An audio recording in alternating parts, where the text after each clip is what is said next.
Shalom, bien-aimés en Christ, que le Seigneur vous bénisse.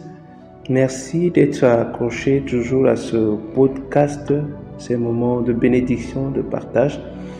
Nous voulons parler aujourd'hui d'un thème intitulé Diabolos. Diabolos. Proverbe chapitre 10, verset 18 dit ceci.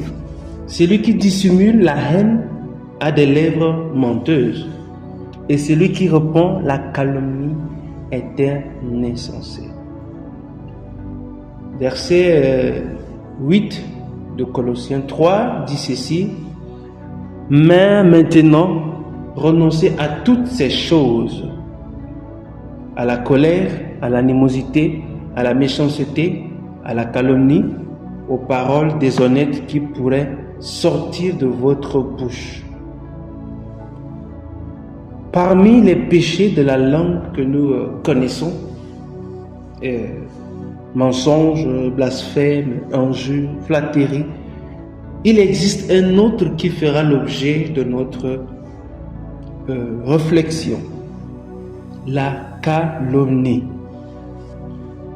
L'on découvre qu'il y a parmi les péchés de la langue des péchés à la signification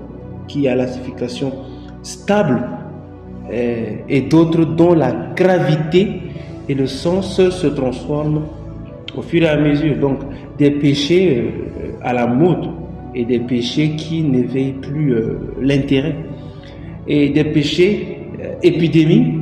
Et nous avons également des péchés de tous les jours, depuis toujours.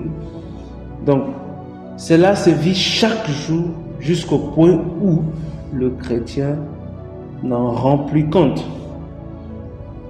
Ainsi donc, la calomnie se présente comme une fausse accusation, un mensonge qui attaque la réputation, l'honneur d'une personne.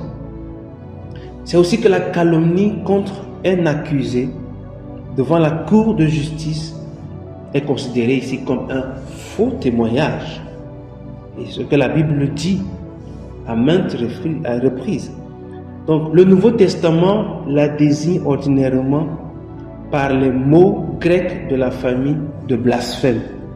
C'est-à-dire cela au sens normal.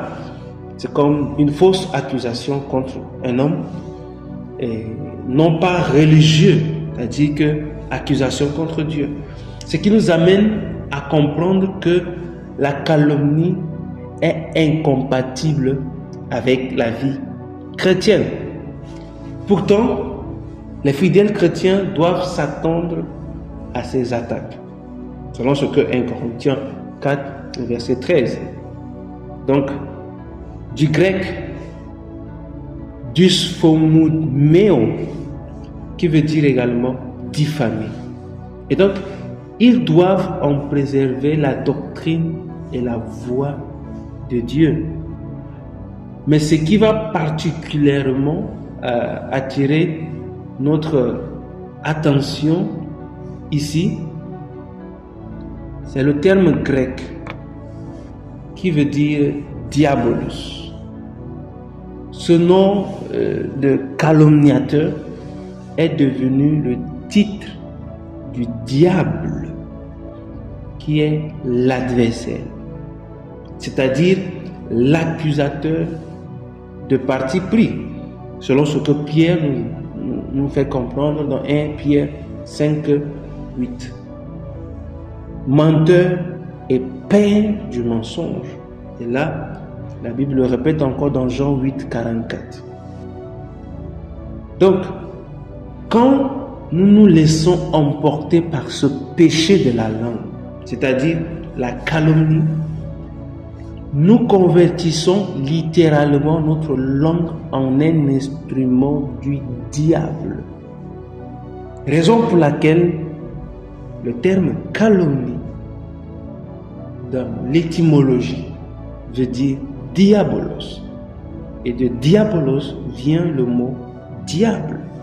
Donc celui qui pratique la calomnie, celui qui se livre à la calomnie, ou celui qui se délecte dans la calomnie, celui qui prend plaisir à vivre dans le péché de la calomnie, le péché de la langue qui est la calomnie, cette personne est en train de convertir sa langue en un instrument du diable. Waouh! Et donc, nous laissons ainsi donc des ténèbres envahir notre être. Parce qu'il faut que le diable ou bien le camp ennemi nous inspire à suffisance pour pouvoir être un instrument ou pour pouvoir prêter notre langue à être ici comme un instrument du diable. Et donc, connaissez-vous une personne qui se livre sans relâche à parler mal des autres? C'est une question. Je vous en pose encore. Connaissez-vous une personne qui raconte des histoires sur les autres comme si elle en était témoin oculaire? Nous connaissons ces personnes-là. Peut-être c'est nous. Ceci est inévitable, ou ceci est inévitablement l'effet de l'enfer à travers la bouche de cette personne. C'est que l'enfer peut trouver une porte de sortie qui est la langue. Alléluia.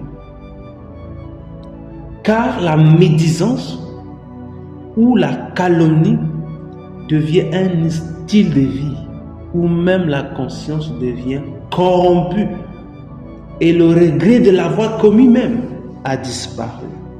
Cela devient normal. On pense que c'est normal de le faire. Il faut le faire. Une langue qui est sous l'emprise du diable fera sortir des insanités dans le but de salir la réputation des autres. Ce qui est le résultat d'un cœur aigri, meurtri par les épreuves de la vie.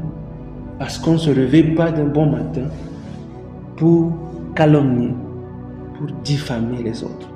C'est parce qu'il y a eu des événements, parce qu'il y a eu des choses non réglées dans l'âme, des épreuves de la vie, des choses difficiles et qui poussent l'être humain à se livrer à ce péché de la langue appelé la calomnie.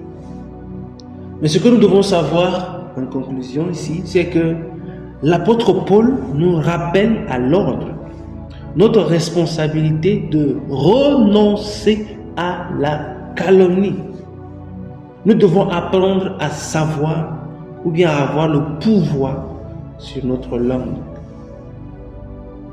Nous le faisons juste en obéissant à la parole. Et c'est ce que Jésus l'a enseigné, les disciples l'ont enseigné. C'est de bénir. Le mot bénir veut dire bien dire ou bien parler des autres. Bénir les autres veut dire bien parler des autres.